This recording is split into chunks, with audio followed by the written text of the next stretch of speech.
séance d'exploration des kanji. Comme d'habitude, un grand merci à vous tous qui regardez ces vidéos, qui êtes de plus en plus nombreux. Donc merci beaucoup à vous. Et un extra special super thank you à tous ceux qui me soutiennent avec les petits abonnements sur Twitch. Ça m'aide énormément. Voilà. N'oubliez pas aussi, si vous souhaitez soutenir gratuitement ce que je fais, c'est facile, il suffit de s'abonner un peu partout, mettre un petit like, mettre un petit commentaire. N'hésitez pas à mettre en commentaire aussi sur YouTube les histoires mnémotechniques auxquelles vous pensez, vous, pour mémoriser les kanji. C'est toujours sympa de partager ça un peu avec tout le monde. Sans transition, on va y aller. Alors, le premier composant qu'on va voir aujourd'hui, c'est un composant dont on va se servir pour faire pas mal de kanji à venir. Il commence par l'entrejambe, ok, qu'on avait déjà vu, qui ressemble beaucoup au... D'ailleurs, je vais faire un peu mieux là. Hop, voilà. Au katakana pour ce. L'entrejambe. Et en dessous, j'ai le sol, la terre sur laquelle on marche. Hop, voilà. Ce composant-là, qu'on va voir dans pas mal de kanji, on va lui attribuer la signification d'une bobine. Imaginez une bobine, ça peut être une bobine dans une machine avec un fil en cuivre, par exemple, ou ça peut être une bobine de fil à tricoter, par exemple, quelque chose comme ça. Ça, mes amis, c'est notre nouvelle amie, la bobine. Donc la bobine, on va la voir dans quoi? Alors, le premier kanji qu'on va voir avec démarre par la clé des fleurs et des plantes, des végétaux, Kusakanmori, qui est là-haut. Et en dessous, on a notre bobine. Je vais essayer de faire à peu près correctement.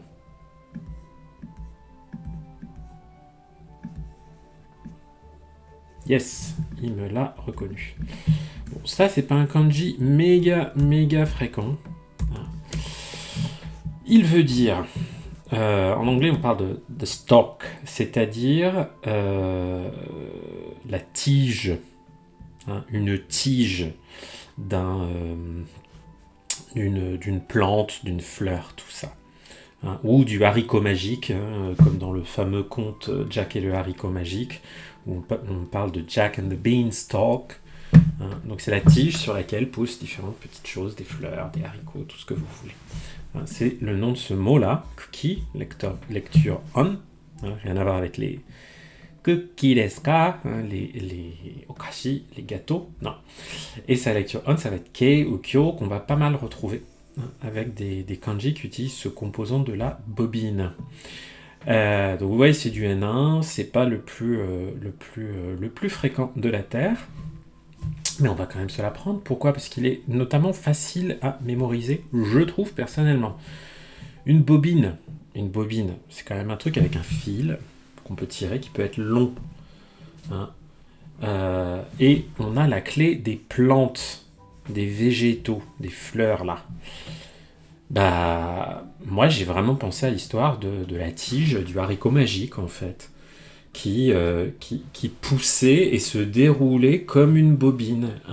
Si vous aimez bien les jeux Mario aussi, vous savez que dans tous les jeux Mario en 2D, ou presque, parfois on a des passages secrets où on tape sur un bloc et boum, il y a une espèce de plante qui sort avec une longue tige sur laquelle on peut grimper, et que cette tige, elle permet d'accéder souvent à des niveaux secrets dans les étoiles. Moi, c'est cette image mentale-là que j'avais quand je l'ai appris, celui-là. Et donc, l'idée de cette tige qui se déroule et qui se déploie comme une bobine faite avec des végétaux, faite avec des fleurs, et s'enroule comme ça. Il faut aussi penser que souvent la tige du haricot magique, dans les histoires, on la représente comme un truc qui s'enroule, un peu comme une bobine, justement. Et moi, je trouve que cette image mentale-là, elle marche pas mal. Et ça permet du coup de s'en souvenir un peu. Le prochain kanji qu'on va voir avec la bobine. Alors, voici, on va avoir la clé des sentiments, la clé de l'état d'esprit. Le kokoro, le cœur, l'esprit, qui se retrouve sur la gauche avec 3 traits comme ça, qui nous indiquent souvent des sentiments, des impressions, des états d'esprit. Et à droite, je vais avoir notre bobine.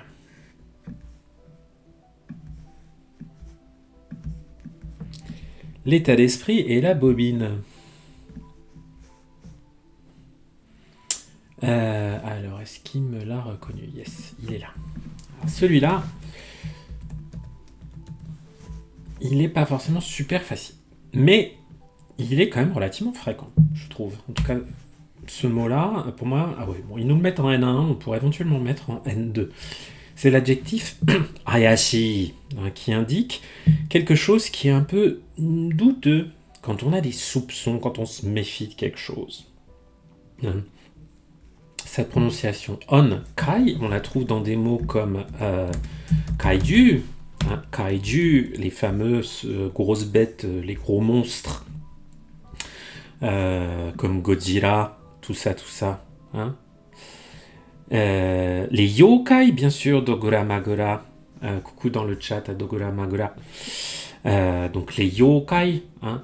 Donc les choses étranges, hein, dont on devrait un peu se méfier, mystérieuses, tout ça. Ouh, ayashi kore. Hein. C'est ce kai, comme dans les yokai, les kaiju, toutes ces choses un peu fantastiques, mystérieuses. Et l'adjectif ayashi qui montre que, oula, il est louche, lui. Hein.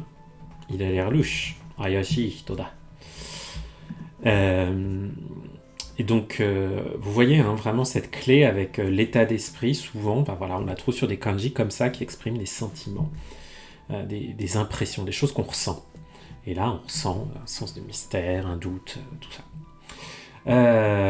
Alors, l'état d'esprit quand je regarde ces bobines. Un peu bizarre quand même. Hein.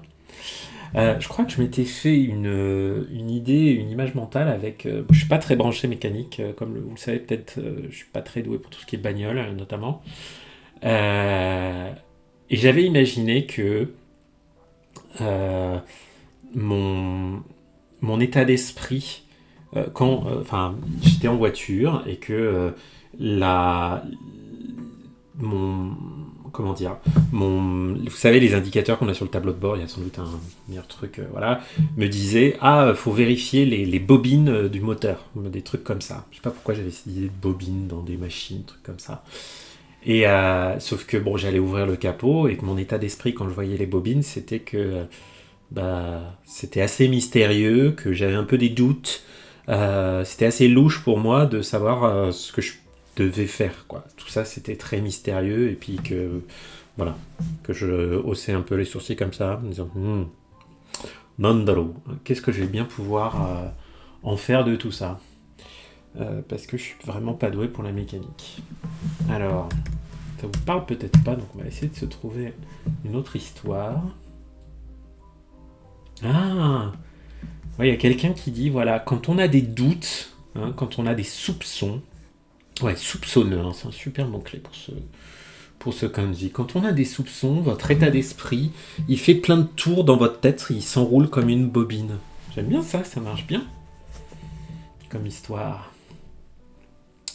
Donc vous pouvez allègrement la piquer, bien sûr, encore mieux, inventer la vôtre et partagez-la en commentaire avec les copains.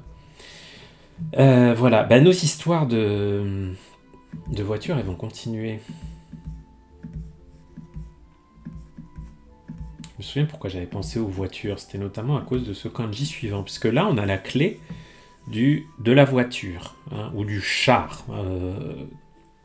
Il lui met parfois en fonction des kanji, j'avoue, soit je me dis c'est une voiture, soit c'est carrément un char d'assaut, un truc comme ça. Et à droite, j'ai ma bobine. Les fameuses bobines de la voiture.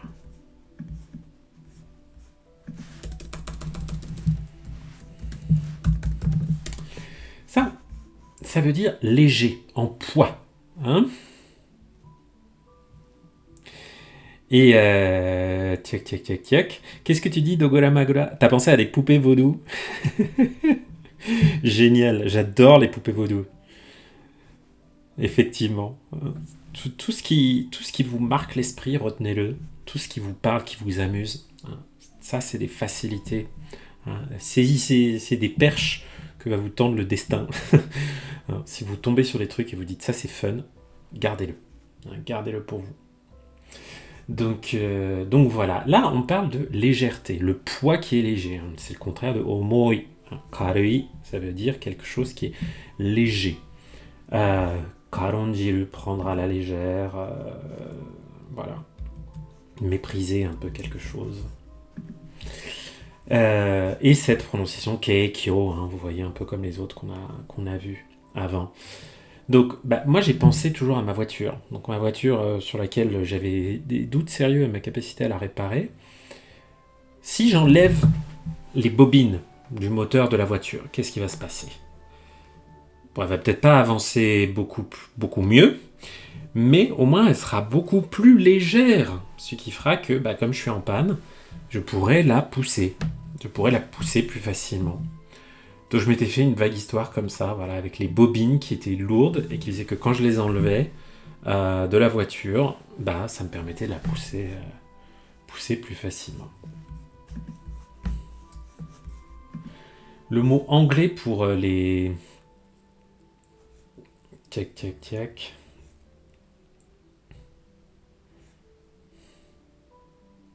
Il y en a qui ont carrément mis l'idée que la bobine c'était un rouleau de papier toilette. Ok, donc une voiture faite en rouleau de papier toilette serait très légère. Pourquoi pas? Ça marche, hein. Ça marche aussi.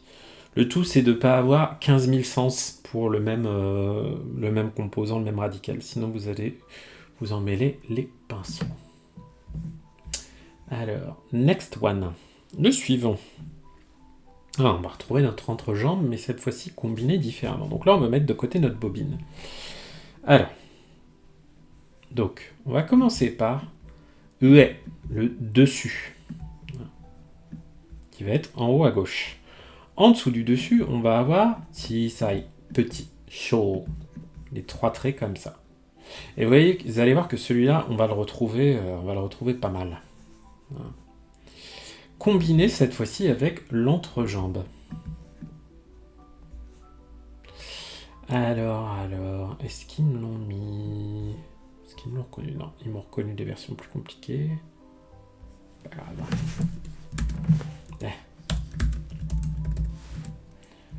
Hop. Le voici. Tout ça, ça veut dire l'oncle. Un oncle. On est sur du N1 relativement avancé, hein, même assez avancé quand même. Mais je les trouve quand même rigolo ce kanji. Je sais pas pourquoi, je m'en souviens bien. Déjà, l'entrejambe, ça m'évoque les parties intimes des messieurs. Donc j'ai toujours pensé au fait que c'était quelqu'un de type masculin dans ce kanji. Et quelle image je m'étais fait sur celui-là? Ah là là.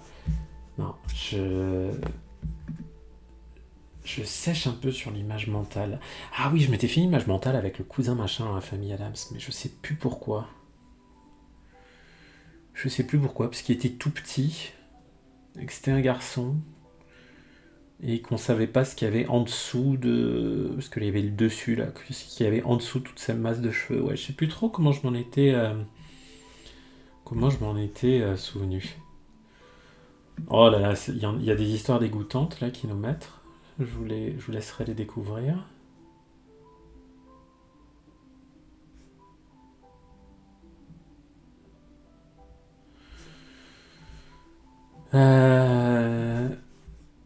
Ouais, on a l'idée de quelqu'un qui est au-dessus. Quelqu'un qui est au-dessus de quelqu'un qui est plus petit. Et qui est son entrejambe. Sinon, on peut penser à un tonton qui fait sauter sur ses genoux son petit neveu. Voilà, quelque chose comme ça. Ça peut aussi marcher comme ça. Avec l'oncle. Ouais. Donc celui-là, vous voyez cette prononciation shuku, ça vaut vraiment pas la peine de l'apprendre par cœur parce que le mot dans lequel vous allez le retrouver, c'est ojisan. Hein, ce kanji-là, que vous allez voir comme ça. Ou... ouais, enfin souvent comme ça, quoi. Hein, donc une lecture irrégulière. Et tu dis Dogora Magora, ouais, pendre à gauche comme une amulette. Ah ouais, j'aime bien la petite amulette qui pend. C'est pas mal. Moi, je sais pas pourquoi, celui-là, en fait, cette partie gauche, je me suis mis l'idée que c'était le cousin machin dans la famille Adams. Pourquoi? Ça m'échappe. Hein. Ça remonte à 4 ans maintenant, donc je vous avoue, ça...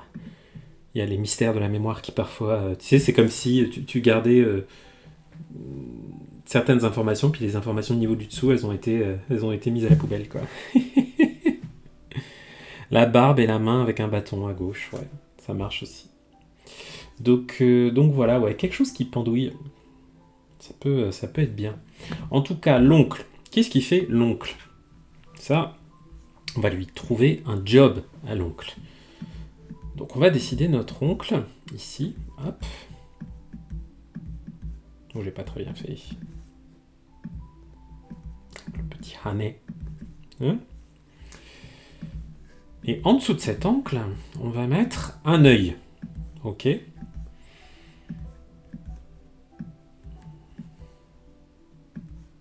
Oh, je vais quand même essayer de faire un trait un peu complet.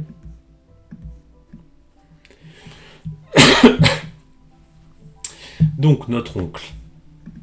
Qu'est-ce que c'est son job? Eh bien, son job, c'est d'être coach. C'est un coach, c'est un entraîneur. Moi, j'ai vraiment imaginé l'oncle qui regardait comme ça avec ses yeux, qui regardait l'équipe de joueurs qui s'entraînaient et qui allait au bout d'un moment donner un gros coup de sifflet pour leur dire qu'ils étaient complètement nuls. Et sa prononciation on, c'est toku, comme dans le mot kantoku, qui veut dire kantoku, qui veut dire un réalisateur de film, notamment un director, ou de façon générale, de façon un peu plus large que réalisateur, quelqu'un qui supervise, un film, voilà, tout ça. Donc le toku de kantoku. On le met souvent après, quand ça parle de cinéma au Japon, vous allez avoir cette appellation qui vient immédiatement après le nom du réalisateur. On va jamais dire Kurosawa-san, on va toujours dire Kurosawa Kantoku. Le réalisateur Kurosawa Kantoku ga tsukutta eiga, par exemple. Donc voilà, le job de notre oncle, notre fameux oncle. Son job, c'est de surveiller comme ça les joueurs sur le... Moi, j'imaginais un truc un peu à l'américaine, un truc de foot américain. Et il les observe, et il les dirige et tout ça. Mais bon, mon oncle, malheureusement, c'est un célibataire endurci et il a une vie plutôt triste. Eh oui. Parce que quand je le mets dans sa maison, voilà, là j'ai la maison, le dessus de la maison, le toit de la maison. Et quand je mets mon oncle, qui le soir, après une après-midi d'entraînement, avec des joueurs pas très talentueux, il rentre dans sa maison, il n'y a personne pour l'accueillir et il se sent bien solitaire, bien triste. Voilà, c'est le sens de ce kanji. Le fameux sabishi, qui est un mot qui comprend vraiment la notion de tristesse due à la solitude. Donc qui est un adjectif souvent compliqué à traduire tout simplement en français parce que c'est pas juste solitaire, parce que quand on est solitaire, on n'est pas forcément malheureux. Quand on est sabishi, c'est qu'on se sent seul, et qu'on en est triste, qu'on en est affecté. Avec jaku, comme dans Seijaku, le silence dû à l'isolement, à la désolation, au fait qu'il n'y a personne. Notre pauvre petit oncle,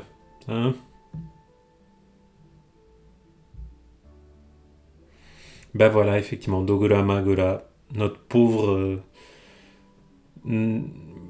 J'espère qu'il va pas aller se pendre, comme avec ton terme hang en anglais. J'espère qu'il va pas aller se pendre, notre oncle. On va voir qui est dans les histoires suivantes, on va voir, dans l'histoire d'après, on va voir qu'il y a encore de l'espoir pour notre oncle. que tout va s'arranger, parce qu'il va se trouver un hobby génial. Donc Sabi, voilà, notre pauvre petit oncle. Mais oui, mais non. Notre oncle, qui joue au pendu quand il est tout seul aussi, qui joue au hangman, en anglais, dans sa maison. Elles sont chouettes, ces histoires d'Ogura Magura. Merci de les avoir partagées. Donc cette fois-ci, on a la clé de Sanzui, hein, l'eau, le liquide. Et à droite, on va encore trouver, et pour la dernière fois sans doute aujourd'hui, notre oncle. Ou notre pendu. Hop. Yes. Donc j'ai l'eau et l'oncle. Qu'est-ce que ça donne tout ça? Ça donne quelque chose de gracieux. Un très joli mot, shitoyaka. Il y a toute une flopée d'adjectifs invariables, hein, donc d'adjectifs qui utilisent le na, par exemple kirei na hito, hein, quelqu'un qui est une belle personne. Shizuka na heya, une pièce silencieuse, hein, tous les adjectifs qui ne varient pas, les adjectifs qui prennent le na quand ils sont utilisés en épithète avec des noms. Donc je disais, il y en a un paquet qui se termine par yaka. On a shitoyaka ici, qui veut dire voilà, quelque chose de gracieux, élégant, voilà, très féminin, très poli. Shuku, hein, on a le mot shukujo, si je dis pas de bêtises. Voilà, un shukujo, une lady. Shukujo. Shukujo desu. Hein, je suis une lady. Shitoyaka, très joli mot. Bon, c'est pas les plus fréquents de la Terre, mais voilà. Et bien donc, je vous disais, notre oncle qui se sent seul, il s'est trouvé un hobby. Son hobby, c'est la danse. J'imaginais que, en fait, quand il était tout seul chez lui, notre oncle mettait de la musique et il dansait de façon très gracieuse et aussi fluide que de l'eau. Hein, j'avais l'image de l'eau qui coule. Hein, et que notre oncle, il prenait des cours de danse. Peut-être qu'il allait tomber amoureux de sa prof de danse. Bref, j'ai imaginé que notre petit oncle, finalement, dans sa solitude, il allait finalement trouver une activité qui lui plaisait, et pourquoi pas trouver l'amour. Voilà. Très Billy Elliot, mon histoire, là, dans la tête. Voilà, Shukujo. Shukutoku. Oh, les vertus féminines. Le lac des cygnes, oui, pour l'eau, effectivement. Il danse le lac des cygnes dans l'eau. Et il est très gracieux quand il danse le lac des cygnes, mon oncle. Dans mon histoire, en tout cas. Alors, on va changer un petit peu. Là, on va avoir maintenant le radical de la falaise. Hein, cette grande falaise là qui domine notre kanji, et en dessous on va avoir toujours notre entrejambe ou nos jambes croisées.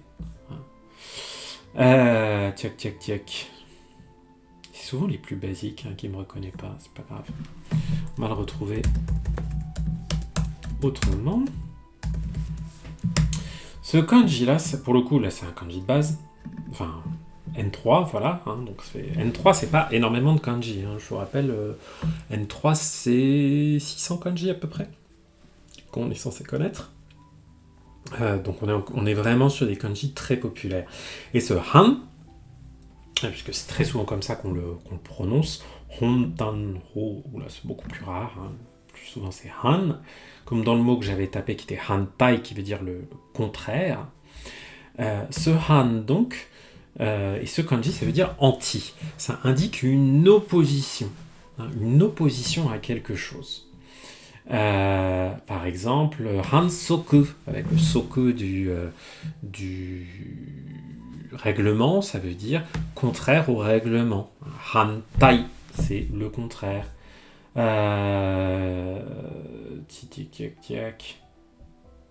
Qu'est-ce que... Hangeki, non? Contre-attaque. Hangeki, la contre-attaque. Donc il y a vraiment cette idée d'opposition, d'aller contre.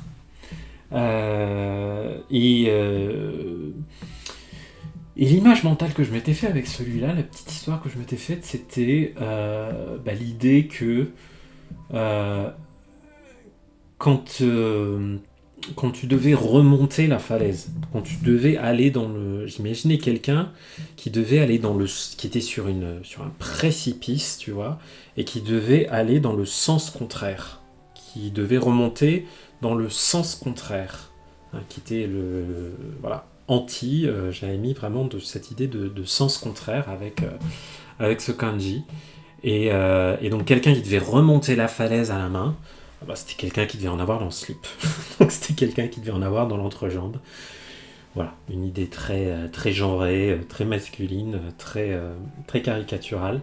Mais voilà, après, c'est un kanji qu'on voit très souvent. Notamment avec le mot hantai. Donc vous n'aurez pas trop de difficultés à le mémoriser, je pense.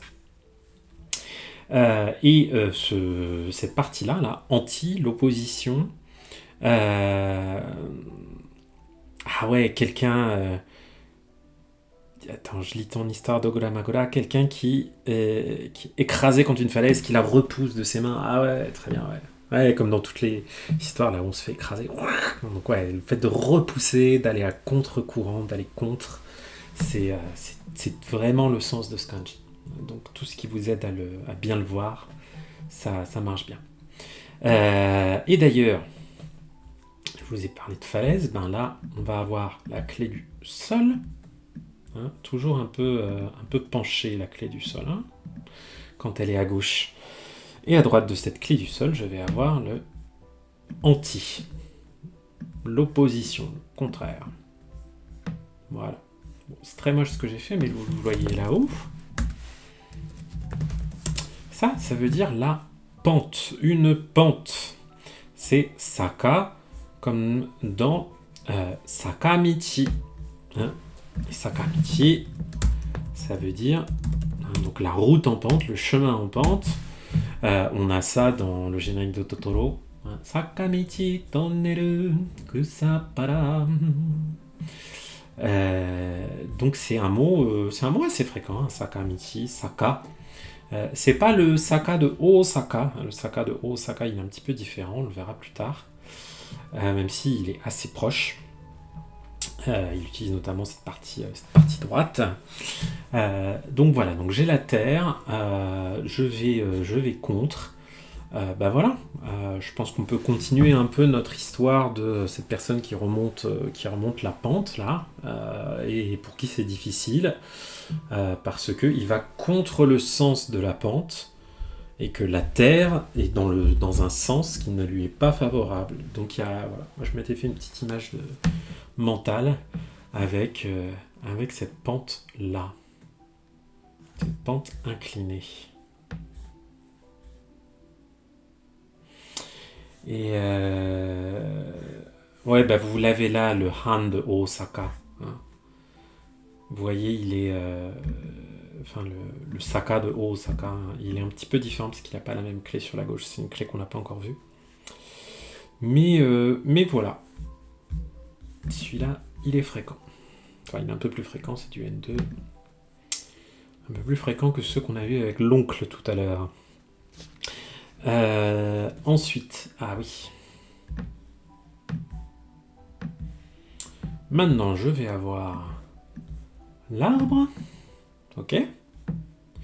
Et à droite de mon arbre, anti, contre, mon opposition. Ok. Bon, il me l'a pas reconnu. Pas sympa aujourd'hui, Jisho, c'est pas grave. On va le retrouver là. Et voilà. Ce ita là, ce kanji, c'est la planche. Une planche en bois. Hein, une planche en bois. Ita. C'est facile. Hein, contre quoi faut taper, hein, si vous voulez pas abîmer votre plan de travail. Hein, le truc en bois contre lequel on met des choses qu'on va taper, qu'on va découper et tout, c'est cette planche. hein, cette planche en bois. Donc celui-là, je trouve qu'il se mémorise assez facilement. Et donc c'est ita, rien à voir avec itai. Hein. Itai, c'est j'ai mal. C'est quand je me suis coupé le doigt parce que j'ai été un peu trop enthousiaste quand j'ai utilisé ma planche à découper. D'ailleurs.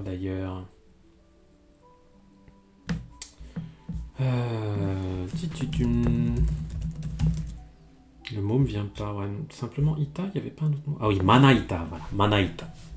Manaita, hein, la planche à découper. Voilà. Donc mon morceau de bois contre lequel il y a mon couteau qui vient taper, tac, hein, pour pas abîmer le reste. Oui, ou des planches de barricade contre quelque chose. Ouais, vous pouvez imaginer, des commerçants qui veulent protéger leur boutique quand il y a des manifestations, des émeutes, des trucs comme ça. Qu'est-ce qu'ils vont mettre contre la façade de leur magasin? Ils vont mettre des planches en bois, hein, tout simplement. Donc celui-là, c'est notre ami. C'est un kanji vraiment chouette. Et voilà. Et le suivant aussi, je trouve. Donc là, cette fois-ci, on a encore notre anti, notre contre, notre sens contraire. Et à gauche, on a le chemin. Yes. En fait, il veut vraiment que je lui fasse 1, 2, 3 traits avec la clé du chemin pour la reconnaître. Voilà. Ce kanji-là, ça indique le fait de revenir. Le retour, le fait de renvoyer quelque chose, si vous voulez faire quelque chose de plus direct, hein, le renvoyer, quelque chose qui allait dans un sens puis qui est revenu dans l'autre sens. Hein. Y a aussi l'idée d'une réponse, d'une réaction. Hein. Ce hen, on le trouve dans des mots comme henji, la réponse, hento, hein, la réponse également. Voilà. Donc, quelque chose qu'on renvoie, qui revient à soi.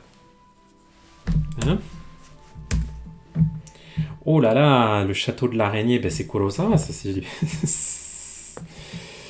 Coucou. Et... Yumizushi-san, yokoso. Yokoso. 今日は漢字の勉強をしています。フランス語だけで喋ってすみません。Donc, on continue avec rendre, renvoyer. Donc, kaesu, qui est la version transitive, hein, et kaeru, qui est la version plus intransitive, quand quelque chose revient. Attention, c'est pas le même kaeru que revenir chez soi. Hein, kaerimasu. Ça, c'est un autre kaeru. Désolé. Il y a pas mal d'homophones en japonais, hein, sur certains verbes. Donc, hen de henji. Et ben du coup, voilà, on est contre et on a le chemin. Une fois qu'on a parcouru le chemin, si on va dans le sens contraire, ben c'est qu'on revient, c'est qu'on renvoie quelque chose. Bon bah voilà, vous avez le sens de votre kanji, revenir, hein, parce qu'on va dans le sens contraire du chemin qu'on a déjà parcouru. Voilà, pas la peine de chercher midi à 14h, heureusement parfois. Alors le suivant, il vient d'une conviction personnelle. Cette fois-ci, j'ai une clé à gauche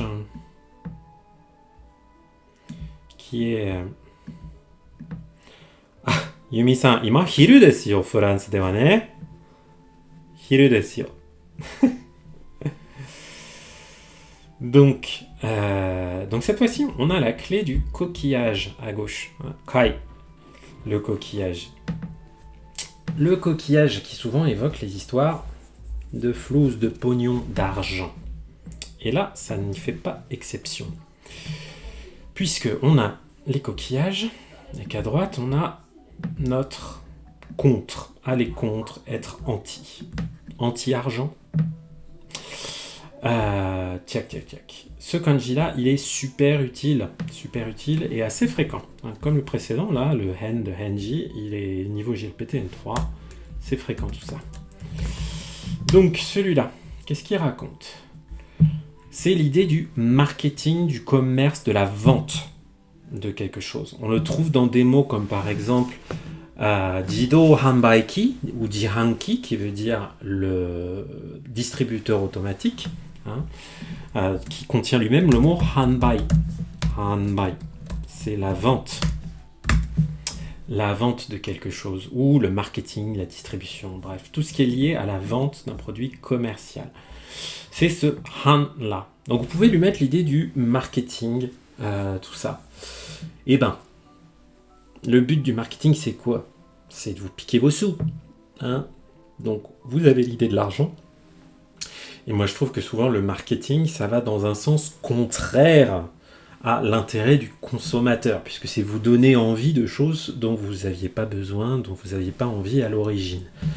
Donc moi j'ai utilisé cette idée d'opposition, ce contre-là, avec l'argent, pour me dire, voilà, le marketing, c'est ce qui sert à piquer l'argent aux consommateurs, parce qu'ils vont acheter des choses qui vont contre leurs propres intérêts.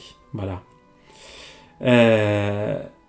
Et toi tu dis Dogola Magola, l'échange des marchandises, le va-et-vient des marchandises, why not, ça marche.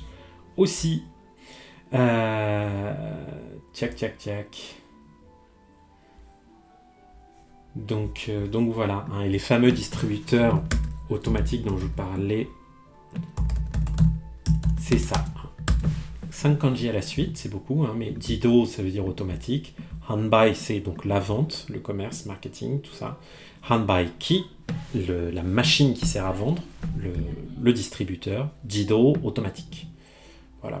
Jido Hanbaiki ou parfois juste Jihanki. Donc un kanji vachement utile. On a aussi le mot tsuhan. Tsuhan qui est le commerce en ligne, le commerce par correspondance. Tsuhan Saito, un site de e-commerce. Donc un bon kanji à connaître. Et le suivant, je le trouve super joli. Parce que c'est un picto. On peut le prendre comme un pictogramme, les amis. Ça nous arrive suffisamment rarement pour qu'on en profite. Donc, ça commence un peu comme la falaise, mais qui se coule un peu plus par là. Ensuite, j'ai un trait vertical bien droit au milieu. Tchac. Évidemment, j'arrive pas à faire un trait bien droit parce que je suis handicapé de mon trackpad, voilà. Et à droite, une petite courbe. Et il ressemble à peu près à quelque chose, puisque vous voyez, il l'a reconnu ici, mon petit kanji là. Aïe. Sauf que si je le supprime, c'est pas cool. Celui-là, ça représente les ongles ou les griffes. Les griffes. Et moi, je trouve que ça marche bien. Imaginez, voilà, vous avez 3 doigts là, 3 griffes là. La base, la paume, ça c'est la paume de la main. Et ensuite, vous avez 3 doigts là. Et ça fait vos griffes, ça fait vos ongles, tout simplement. Les ongles, c'est ce mot-là, c'est tsume. Je suis pas sûr de... Tsume, c'est un accent qui monte. Tsume, accent tonal qui monte. Tsume, les ongles, les griffes. Voilà. Donc ça fait un truc bien physique, bien précis, facile pour nous aider à mémoriser pas mal de kanji.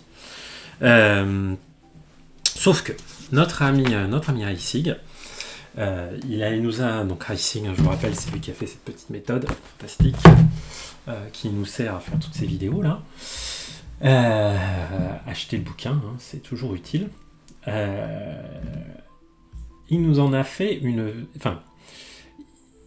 il a appliqué à ce kanji, quand il est utilisé en composant sous une certaine forme, un sens un peu particulier, qui est, comme c'est les griffes, les ongles, il a mis le sens du vautour. Imaginez, vous voyez les rapaces commencer, les rapaces qui ferment leurs petites papates sur les pauvres petits rongeurs qui vont aller bouffer juste après. Voilà, c'est le sens qu'il a mis. Donc ceux qui ont des griffes, c'est des vautours. Et ce sens de vautour, ce rapace là, quand il est utilisé en haut, en haut d'un kanji, il ressemble à ça. Donc j'ai 1, 2, 3, 4. Vous voyez qu'on est un petit peu éloigné du design qu'on avait vu ici, là, parce que ça fait 1, 2, 3, 4. Là, c'est 1, 2, 3, 4. C'est un petit peu différent, mais au niveau du sens, c'est la même racine. D'accord ? Donc notre vautour, on va le trouver dans pas mal de petites choses. Mais attends, c'est bizarre d'ailleurs qu'ils ne nous le mettent pas tout de suite. Ok. Ah oui, non, pardon, on avait déjà vu, c'était pas le même. Donc j'ai le vautour, et en dessous, j'ai une femme. Ouh. Alors, est-ce qu'il me l'a trouvé ? Tchac.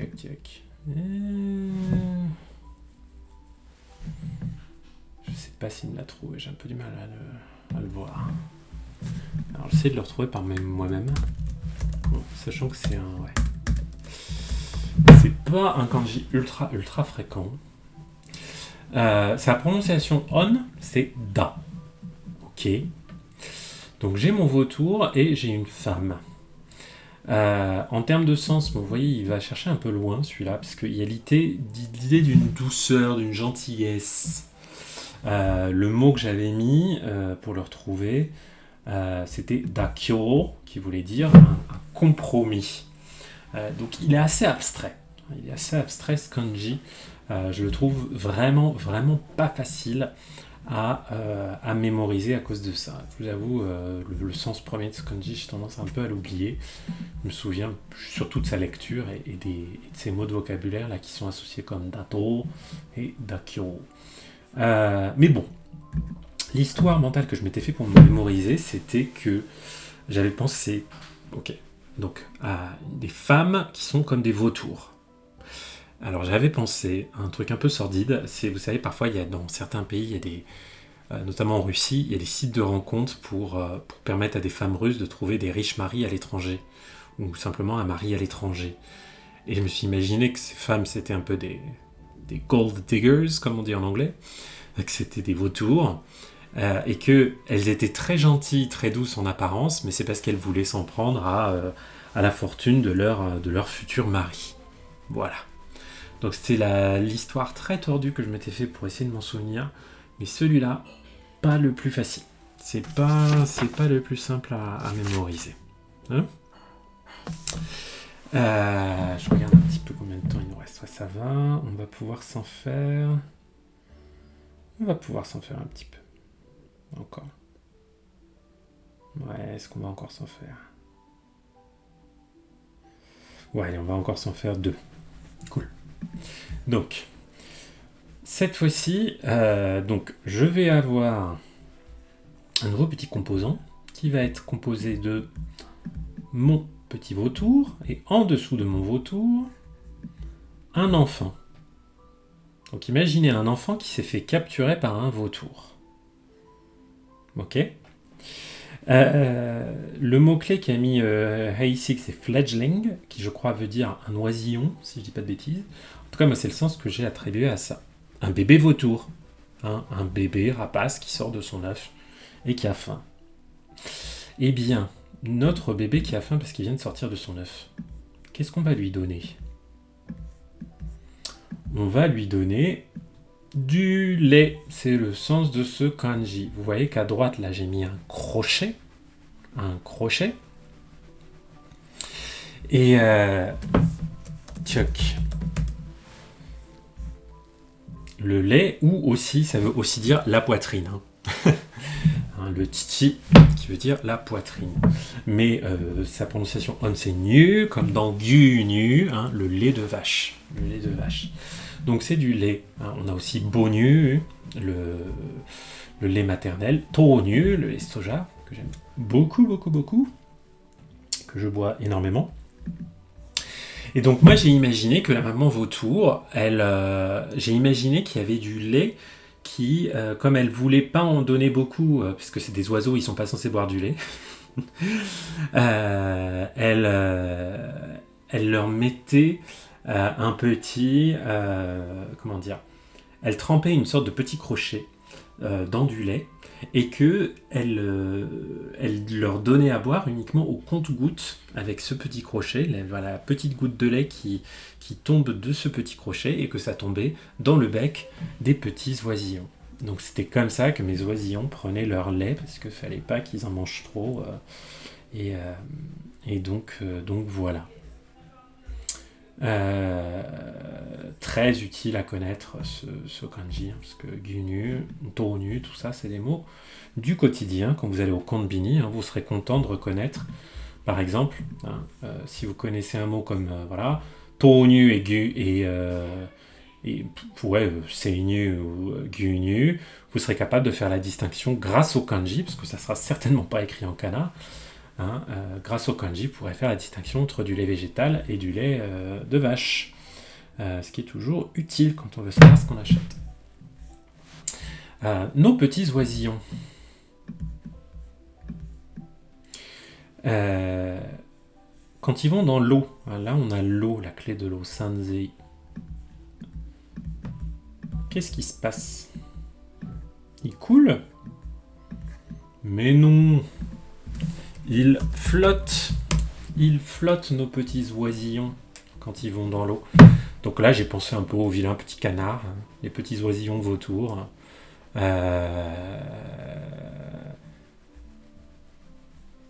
Et donc au fait que, voilà, quand on les mettait dans l'eau, ils flottaient, quoi. Qu'ils coulaient pas, puisque c'était leur instinct. Et ça, c'est un très joli kanji qu'on trouve dans de très jolis mots, comme donc uku, hein, ça veut dire flotter. Uiteiru, ça, je flotte, c'est en train de flotter. On a ukaberu qui veut dire quelque chose qui vous vient à l'esprit, hein, littéralement quelque chose qui flotte dans votre tête. Ukareru, c'est je suis entre guillemets, je flotte, mais c'est mon humeur qui flotte. Je suis d'humeur légère et festive et je suis très heureux. Ukabu, c'est un peu comme uku, hein, ça veut dire aussi remonter à la surface, hein. Et donc voilà, et le fameux mot ukiyo, le monde flottant, et qui a donné ukiyo-e, les images du monde flottant, c'est-à-dire les estampes, les fameuses estampes japonaises, ukiyo-e. Hein, c'est ce... Oh, ils ne l'ont pas mis là, c'est dommage. Je vais vous le remontrer. Voilà, ukiyo-e, hein, les estampes. Les images du monde qui flotte. N'oubliez pas, quand vous cherchez à comprendre un mot qui est écrit en kanji, commencez par la fin. C'est là qu'il y a le plus important. Quand je vois ukiyo-e, c'est une image le plus important. C'est pas le monde flottant. Hein, ça vient qualifier tout ça. Hein, la syntaxe globale des phrases japonaises où ce qui est défini est à la fin, et ça s'applique aussi aux mots en kanji, dans la plupart du temps, bien sûr. Voilà. Et je pense qu'on va s'arrêter là pour aujourd'hui. On aura vu, franchement, des kanji bien sympas.